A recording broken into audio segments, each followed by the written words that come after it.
I want to explain something about mental illness. Most mental illnesses are created by the environment. If you grow up in a family that is not healthy emotionally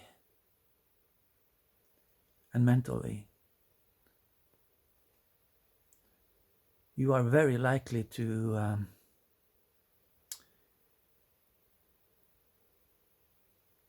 not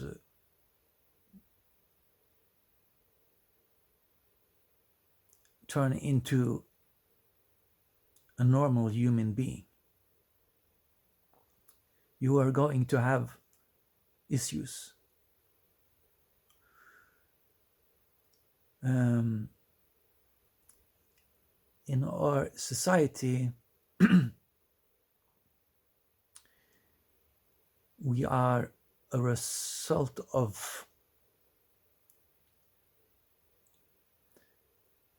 how sick or healthy the environment that we are growing up in is.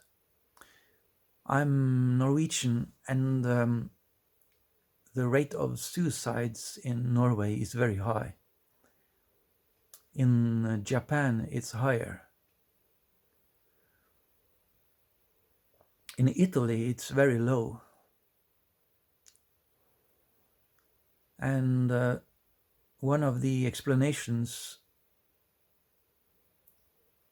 why the suicide rates in Italy is very low is because Italians are very emotional, and they express themselves emotionally with anger, and they shout at each other. And this is, of course, something that you are not supposed to do in Japan. In Japan, you are supposed to be polite, and you are supposed to be a servant. So this mentality that you are not allowed to be yourself, but you have to be a servant of other people, this mentality is creating people that are not themselves.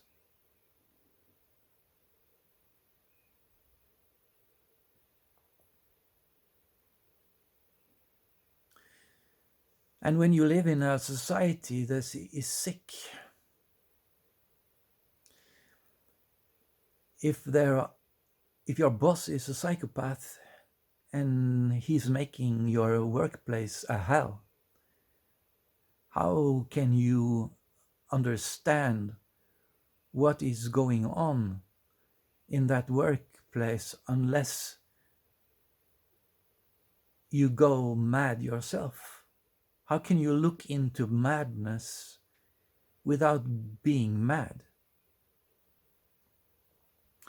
If you marry a narcissistic person or a psychopath, and you have no clue what a psychopath or a narcissist is, during your marriage you will get educated into understanding what a psychopath is, because you're living with one. And in the beginning, when you are getting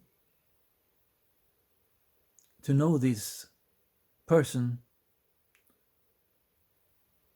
you are going to wonder, is it me that is crazy, or is it that other person? And of course you can put the blame on yourself and think that you must be the crazy person.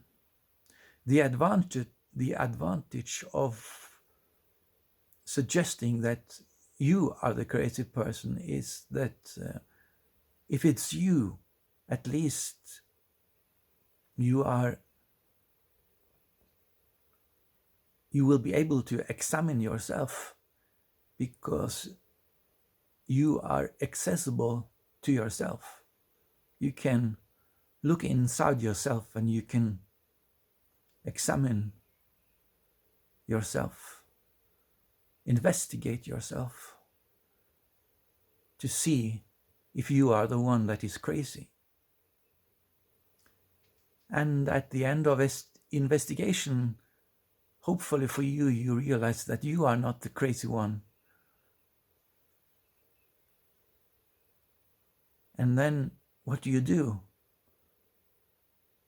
You can't stay in a marriage like that. You have to get out.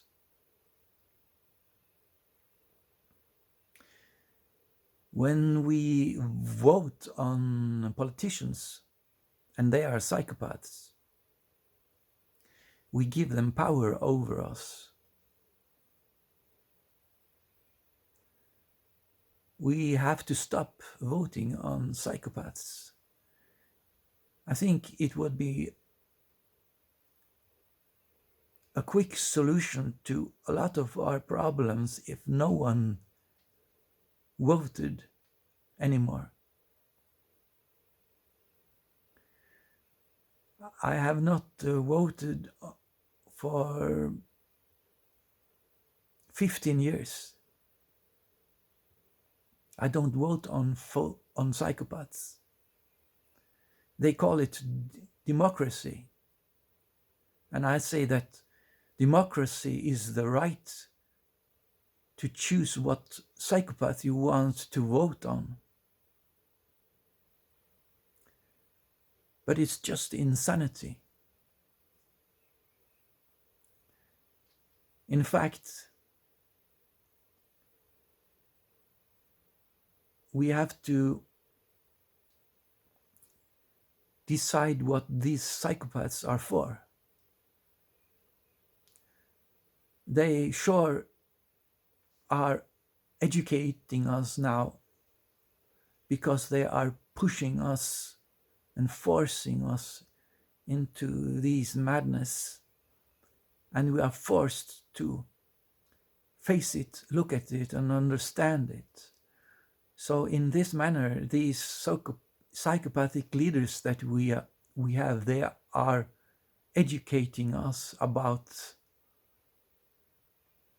crazy stuff that life is made out of. So if we kill all our leaders, then maybe you would say that we kill our teachers.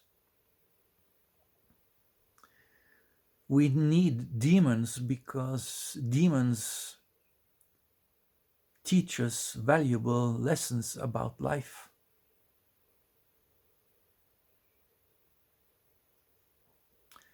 So I guess we have to choose